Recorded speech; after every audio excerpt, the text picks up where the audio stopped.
Hello everyone, and welcome to Noodle Journey, your destination for detailed and informative reviews of the instant noodle universe. And this time around, I'll be reviewing a new Samyang product that is not bulldog for a change. This is Bulgogi Noodle Soup. Before we get started, please give this video a thumbs up and subscribe to the channel if you enjoy this content. So I grabbed this from yamibuy.com in September for about $3. And as with all Samyang products exported to America, expect to find this in your local Asian grocery store or other online storefronts for about the same price. I have seen images of this product online also in a pillow pack, and it appears that some variant of this has existed in different packaging in other markets for a while. But this does look to be newish to the USA from what I can tell, so give it some time and it should increase in availability as time goes on. Now, what is bulgogi exactly? Essentially barbecued Korean meat, usually beef, although the translation of bulgogi literally means fire meat. It's not necessarily associated with noodles, so what we have here is a noodle soup flavored like bulgogi marinade. Usually the meat comes in a sweet and savory marinade that gets nice and caramelized in the cooking process. If you've ever gone to a Korean barbecue restaurant, and if you haven't, you absolutely should, especially the ones with the open flame grills on your table, bulgogi is almost assuredly one of the main beef dishes you can get there. It can also be barbecued pork or chicken in the same style marinade.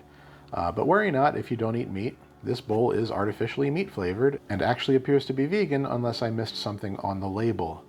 So let's use that as a segue into the nutrition and ingredients.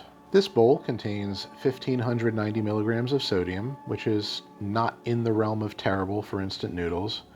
And it also has 12 grams of added sugar if that worries you. Now, popping off this lid halfway, you can see a block of Samyang wheat noodles that have some onion and garlic flavor added to them. These are thinner than bulldog noodles. They look to be similar to the ones that come in the orange package ramen soup. There's a sauce packet with corn syrup, MSG, soy sauce, garlic, onion, chili pepper, ginger, and that artificial meat flavor I mentioned earlier. Then we've got a nice seasoning oil containing sesame, vegetable oil, and green tea extract. And finally, the flakes that are kind of hovering around in here, which are textured soy protein to mimic meat. Those are the beefy little chunks you see, plus carrot and bok choy. And as always, even though I think this is vegan, check the label yourself in case you are vegan and I missed something.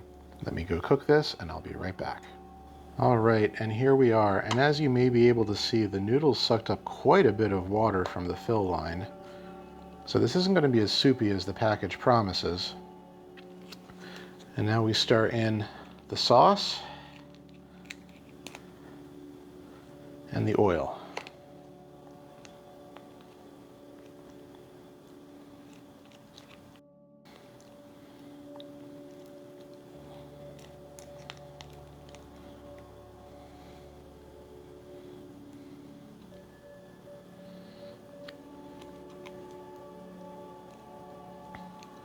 All right, and now let's give this a stir. This smells great. This has a nice, sweet sesame aroma coming off of it. And the little bit of sauce that I licked off my fingers earlier has a very strong onion component to it. I think this is going to be really good. So let's dive in.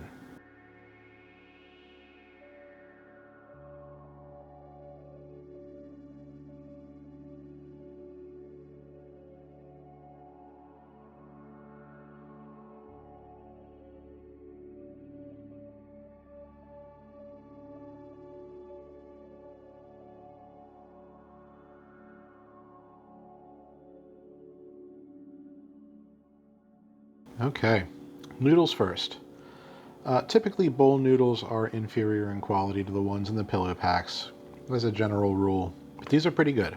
I'm not detecting a whole lot of difference between these and Samyang's other ramen noodles, other than that they are a little thinner, but they still have a great, chewy, bouncy texture, and they're pretty tasty. I think these are worth an 8 out of 10. Now, since there's chili pepper in the ingredients, let's talk about spice level. Most bulgogi marinade recipes are going to have chili flakes and or chili paste in them. I've never had a bulgogi dish in a restaurant that wasn't spicy on some level.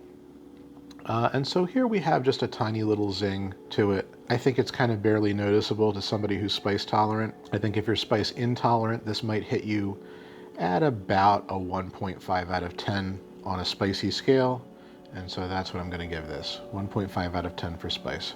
Alright, so with all that out of the way, let's talk about the flavor and the overall score. The little bit of broth, which is really more of a sauce that's in here, does a very good job of replicating a bulgogi marinade. It's got all the right flavor notes, salty, sweet, umami, and savory. The onion is really coming through, a little bit of garlic on the back end, and there's some extra taste from what I think is black pepper for a little extra zing. The artificial meat flavor is spot on, and if you love beef, you won't care that this is missing actual beef extract in it. The seasoning oil gives it a nice sesame nuttiness and also a great richness and glossy finish. Let's talk about the flakes. The carrot, and to a lesser degree the bok choy, give it a little sweet flavor and crunch, but the textured vegetable protein is where it's at. It gives this whole thing a beefy finish without having actual beef in it.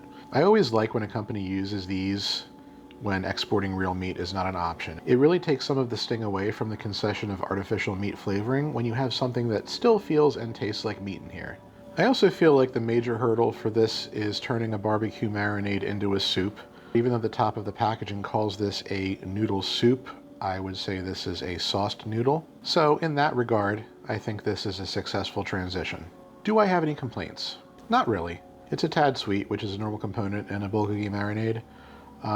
But I feel like there may be a little too much sugar in this for my liking. If you already like a mix of sweet and savory, this will be right up your alley, but personally I would have preferred a hair less. There's a good amount of flakes, I can't complain about that. The consistency of the sauce and the oil is nice. So taking all that into consideration, this is a very tasty product, and so I'm awarding this a 9 out of 10 as an overall score. This is really delicious.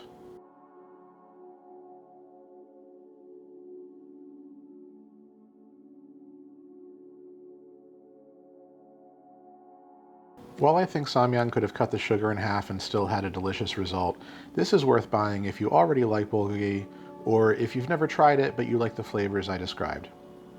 The spice isn't too intimidating, and there's a nice complexity to the sauce, so I think there's a broad appeal here if you're any kind of fan of Korean food. Let me know in the comments if you give this a try and what you think. That's all for now. I've got something else bulgogi related from Samyang coming in a few episodes that should be even more interesting than this, so I hope you'll tune in for that. And of course, I've got a whole pile of other stuff coming up for review if bulgogi is in your cup of tea. So I'll see you next time on Noodle Journey.